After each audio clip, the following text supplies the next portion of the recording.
Hi అండి. Welcome back to my channel. నేను మీ కావ్య. మీరందరూ ఎలా ఉన్నారు? మేమైతే చాలా బాగున్నాము. ఇది వచ్చేసి ఫ్రైడే వ్లాగ్ అనమాట. ఫ్రైడే రోజైతే ఖచ్చితంగా నేనైతే మాప్ అయితే పెట్టేసుకుంటానండి క్లీనింగ్ కంప్లీట్ అయిపోయాక. ఫ్రైడే రోజు నాకు అదొక అలవాటుగా అయిపోయింది. పూజ అయితే చేసుకుంటాను. ఇంకా ఆ విధంగా అయితే ప్రతిరోజు కాకుండా ఫ్రైడే, సాటర్డే అయితే ఖచ్చితంగా నేను హౌస్ అంతా మాప్ అయితే పెట్టుకుంటానండి. ఇంకా బయట గడపకు కూడా ఈ రోజునే అయితే పసుపు రాసి పసుపు కుంకాలు అయితే పెట్టుకుంటాను. ఎందుకంటే లక్ష్మీదేవి వస్తుంది అంటూ ఉంటారు కదా! అందుకనమాట.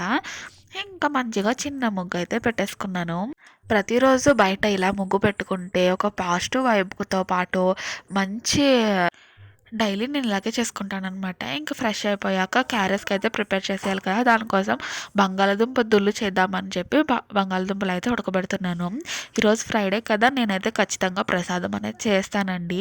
అందుకని ఈరోజు వచ్చేసి రవ్వ కేసరి అనేది చేస్తున్నాను. ముందుగా నెయ్యి వేసుకొని జీడిపప్పులు మనకి ఎన్ని కావాలో అన్ని అయితే వేసేసుకొని ఫ్రై చేసేసుకోవాలి. తర్వాత ఒక కప్పు రవ్వ అయితే తీసుకున్నానండి. దానిని ఎర్రగా వేపుకోవాలి. ఎర్రగా అంటే మరీ ఎర్రగా కాదండి. కొంచెం దోరగా వేపుకోవాలనమాట అరోమా వచ్చేదాకా.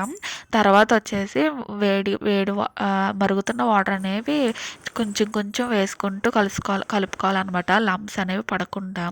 ఇంకా అది కలిపేసుకున్నాక ఒక్క కప్పుకి 1.5 పంచదార అయితే వేసుకొని జీడిపప్పులు వేసుకొని సర్వ్ చేసేసుకున్నాను. అదైతే మా ప్రసాదం అనమాట. ఈరోజు అమ్మవారికి పెడతాను.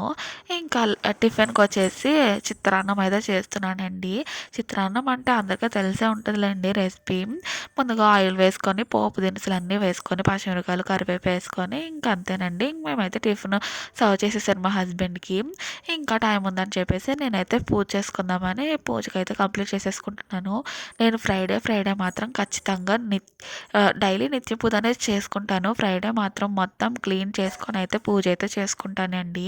నాకు అదొక పాజిటివ్ వైబ్ వస్తుంది అనమాట. ఫ్రైడే రోజు మంచిగా పూజ చేసుకుంటే మనసు కూడా ప్రశాంతంగా ఉంటుంది.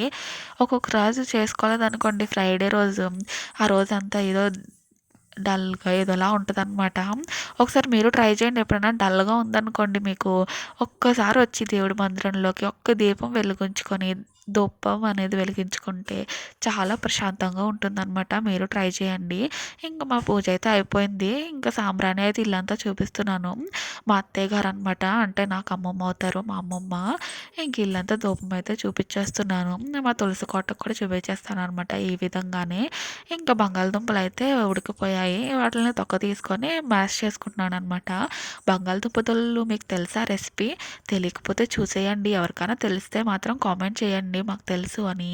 ఓకేనండి. ఎవరైనా కొత్తగా చూస్తున్నారా నా వీడియోని అయితే సబ్స్క్రైబ్ చేసుకోండి.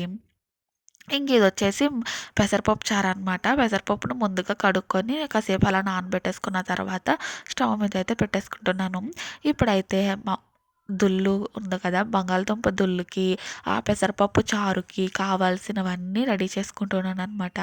ముందుగా మనం ఇలా రెడీ చేసుకున్నామనుకోండి, వంట చేసేటప్పుడు హడావుడనేది ఉండదనమాట.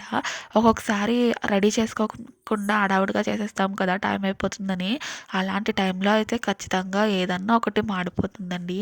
నాకైతే ఆ విధంగానే అయితది. అందుకని నేను ముందుగానే రెడీ చేసేసుకుంటాను. ఏదైతే అది అయితదని.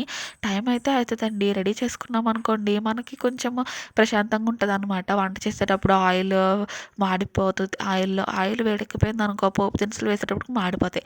అలా కాకుండా మనం ముందుగా ఇలా రెడీ చేసుకున్నామనుకోండి, చాలా ప్రశాంతంగా వంట అనేది చేసుకోవచ్చు. ఒకసారి ఎవరన్నా హడావుడిగా చేసేవాళ్ళు ఉంటే ఈ విధంగా ట్రై చేసి చూడండి. వంటలు కూడా చాలా టేస్టీగా వస్తాయి. అన్నీ సరిపడినంత వేస్తామనమాట. హడావుడిగా చేసామనుకోండి, కారం తక్కువ అవుతది, లేకపోతే ఉప్పు తక్కువ అవుతది, లేకపోతే పసుపు ఏదో ఒకటి తక్కువ అవుతదనమాట. ఈ విధంగా ట్రై చేయండి. నేనైతే బంగాళదుంప దుళ్ళకొచ్చేసి కరివేపాకు, పోపు దినుసులు, ఎండుమిర్చి, ఇంకా వెల్లుల్లినైతే ఆ విధంగా దంచుతాననమాట. అప్పుడే బాగా టేస్టీగా ఉంటుంది.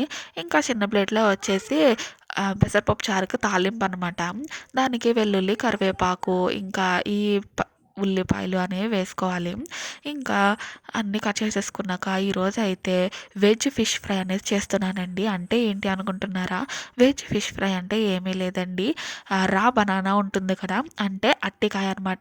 దానిని ఇలా తొక్క తీసుకొని ఫిష్ ఎలా ఉంటుందో ఆ షేప్‌లో అయితే కట్ చేసుకుంటాను. చూపిస్తాను చూడండి. అలా కట్ చేసుకుంటే ఫిష్ ఫ్రై ఎక్కడ దీనికి సరిపోదనమాట. ఎవరన్నా ఇది తిన్నారనుకోండి, "ఏంటి ఫిష్ ఫ్రై చేశారా? ఈరోజు మేము నాన్ వెజ్ తినము" అంటారనమాట. ఎవరన్నా రిలేటివ్స్ వచ్చారనుకోండి మీ ఇంటికి, ఇప్పుడు ఫ్రైడే రోజు, సాటర్డే రోజు మీరు తినరు. ఒక్కొక్క రోజు ఎప్పుడన్నా మీరు తినరు కదా! ఆ రోజు వచ్చారనుకోండి, "ఈ విధంగా ఫ్రై చేసి పెట్టండి." "అదేంటి మేము ఫిష్ తినం ఈరోజు" అంటారనమాట. కానీ ఇది ఫిష్ కాదండి. అరటికాయ ఫ్రై అంటే వాళ్ళు షాక్ అవుతారు. ఆ విధంగా ఉంటదనమాట. ఈ ఫ్రై ఏమీ లేదండి. అలా పీసెస్‌గా కట్ చేసుకొని దాంట్లో ఉప్పు, పసుపు, కారము, ధనియాల పొడి, గరం మసాలా, కొంచెం ఆయిల్ అయితే వేసుకొని కలుపుకోవాలి. చూసారా? ఈ విధంగా అనేది రెడీ అవుతుందనమాట. చూసారా ఎంత బాగుందో మసాలా అనేది ఈ విధంగా పట్టించాలి. అలా పక్కన పెట్టేసుకోవాలండి. ఒక 15 మినిట్స్ అలా పక్కన పెట్టేసుకోవాలి. ఇంక ఇప్పుడొచ్చేసి నేనైతే ఈ విధంగా రెడీ చేసేసుకున్నాను కదా! చాలా బావుంటుందండి. ఇది నేను చాలా సార్లు చేస్తూ ఉంటాను. ఇంక ఇక్కడొచ్చేసి బంగాళదుంప దొల్లకైతే పోపన్నీ వేసేసుకుంటాననమాట. ఆయిల్ వేసుకొని చూసారా ముందుగా రెడీ చేసేసుకున్నాం కాబట్టి మనకంత టెన్షన్ అనేది ఉండదనమాట. లేకపోతే వెనక్కి, ముందుకి ఉరకాల్సొస్తుంది. ఇంకా ఫస్ట్‌గా ఆయిల్ వేసుకొని దాంట్లో ఆవాలు, జీలకర్ర వేసుకొని తర్వాత ఈ వెల్లుల్లి దంచాం కదా! అదైతే వేసేసుకోవాలి. అది కొంచెం కలర్ చేంజ్ అయ్యాక మన ఎండుమిర్చి వేసుకోవాలి.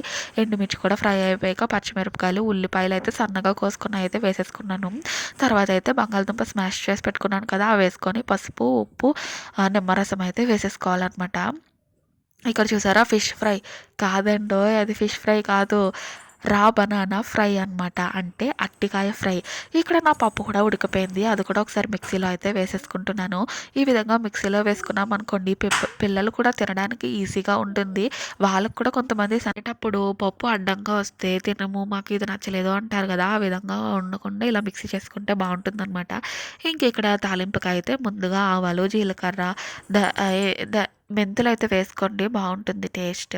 నేనైతే వేసుకుంటాను ఈ తాలింపులో. ఇంకా వెల్లుల్లి, ఎండుమిర్చి అన్నీ వేసుకొని బాగా ఫ్రై చేసుకున్నాక ఉల్లిపాయలు, పచ్చిమిరపకాయలు, కరివేపాకు ఇవన్నీ కూడా వేసేసుకోవాలండి. అవి కూడా ట్రాన్స్పరెంట్ కలర్‌లోకి మారేదాకా మనమైతే ఫ్రై చేసుకోవాలి. ఇంకా అవన్నీ ఫ్రై చేసేసుకున్న తర్వాత మనం మిక్సీ చేసి పెట్టుకున్న ఈ పప్పు అయితే వేసేసుకొని ఎంత వాటర్ కావాలో అంత వాటర్ అయితే వేసేసుకోవాలనమాట. ఇంకా వాటర్ వేసేసుకున్న తర్వాత ఉప్పు, పసుపు, కారం కావాలంటే వేసుకోండి. దీనికి పచ్చిమిరపకాయలు ఘాటు, ఇంకా ఎండుమిరపకాయలు ఘాటు ఉంటే సరిపోతుంది. నేనైతే కొంచెం వేసుకున్నాను కారము. కొంచెం పచ్చిమిరపకాయలు కొంచెం కారం తక్కువ ఉన్నాయన్నమాట. ఇంకా బాగా మరగాలనమాట. ఎంత బాగా మరగాలంటే చాలా బాగా మరగాలి. హై సిమ్‌లో మాత్రం పెట్టుకోకండి. కింద అడుగంటేస్తుంది. చూసారా ఇలా మరిగేటప్పుడు మనం కొత్తిమీర వేసుకోవాలనమాట. ఫ్లేవర్ అయినా సరే మరిగేటప్పుడు ఇలా కొత్తిమీర వేసుకుంటే ఆ ఫ్లేవర్ దానికైతే ఉంటుందనమాట. ఇదనమాట మా రెసిపీస్. మేమైతే ఫ్రైడే రోజు ఇన్ని రెసిపీస్ అయితే చేసుకున్నానండి. మా ఫ్రైడే అయితే ఈ విధంగా కంప్లీట్ అయింది. మీరైతే ఏం రెసిపీస్ చేసుకున్నారు? ఇదొచ్చేసి మా వెజ్ థాలీ అనమాట. చూసారా? సరేనండి. నెక్స్ట్ వ్లాగ్‌లో కలుసుకుందాం. నేను ఎక్కడికెళ్ళానో గెస్ చేయండి. ఈ పిక్ అయితే సాటర్డే వ్లాగ్‌ది. సాటర్డే వ్లాగ్ అస్సలు మిస్ అవ్వకండి. చాలా ఇంట్రెస్ట్‌గా ఉంటుంది. సరేనండి. బాయ్ అండి.